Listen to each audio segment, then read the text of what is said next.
As the wave goes, so goes the conservative.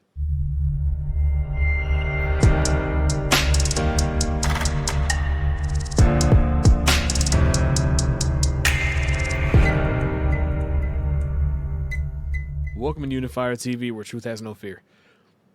Now, what I'm referring to now, look, I'm not saying this about all conservatives, so let's make that clear. What I'm saying is that for some reason, for some odd reason, conservatives like to sway the way of what everyone else, what their favorite conservative influencer is pushing, and to me, that's not healthy. That's exactly why they hate us, because everything seems like a cult sometimes on this side. And be honest with you, it doesn't make sense. So, if your favorite conservative, whether it be the Hodgetwins, or I see it more so with Candace Owens and Brandon Tatum. If they're saying something, a lot of conservatives can be mindless and like, you know what? If they said it, it must be true. Or if they said it out, that must be the move I need to make. Thing is, they are human just like the rest of us. Yeah, they have a respectable status, and I respect them. I respect both of them, but at the same time, it's unhealthy to look at their word as law and not think for yourself. What I'm referring to is this whole thing about whenever someone pops up out of nowhere or says a few key talking points that conservatives love to hear, all of a sudden that's the go-to person. That's the new it person. What I'm talking about is Vivek. What I'm talking about is Nikki Haley. Now, I'm not saying Nikki Haley has ever said anything that we want to hear, but at the same time, why did it take for a news report to come out to squash the narrative that she was going to be Trump's VP? Whoever thought that was going to be a good idea? Whoever thought that was even going to be possible? But before then, people were talking about Vivek. They're still talking about him now being VP. I think it's a horrible idea. I don't trust the guy. I got a lot of reasons why. I'll get into that in another video. Before that, it was Carrie Lake. Before that, it was Larry Elder.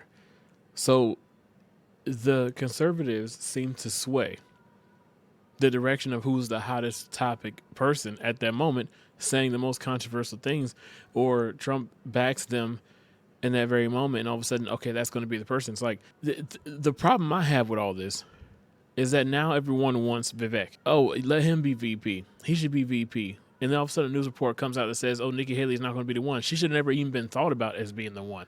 That report should have never had to even be put out to squash any conservative idea that she was going to be the one.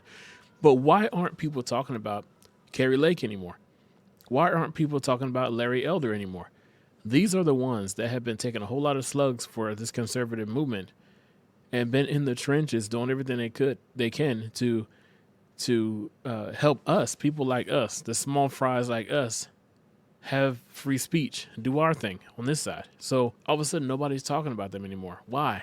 Because Vivek is the new hot guy. At that one point, people were even talking about Desantis being VP. Some conservatives even pushed Trump out of the way so DeSantis could be president. My thing is like, there's not much consistency on this side. Sometimes conservatives can be just as mindless as these liberals out there, not thinking for yourself because your favorite hot topic, hot shot, big name conservative says this is the way this should go. So now you're going to say the same thing without doing your research, without thinking for yourself. It's stuff like that that's going to give this election away. They're not going to have to steal anything this time. We have to start thinking for ourselves. Do your homework on these candidates. Everybody, even Trump. Do your homework on everybody. Make an informed decision. Not a decision that's based off of the feelings and thoughts and your love for your favorite conservative. So let's start thinking for ourselves. Let's not be mindless like these liberals.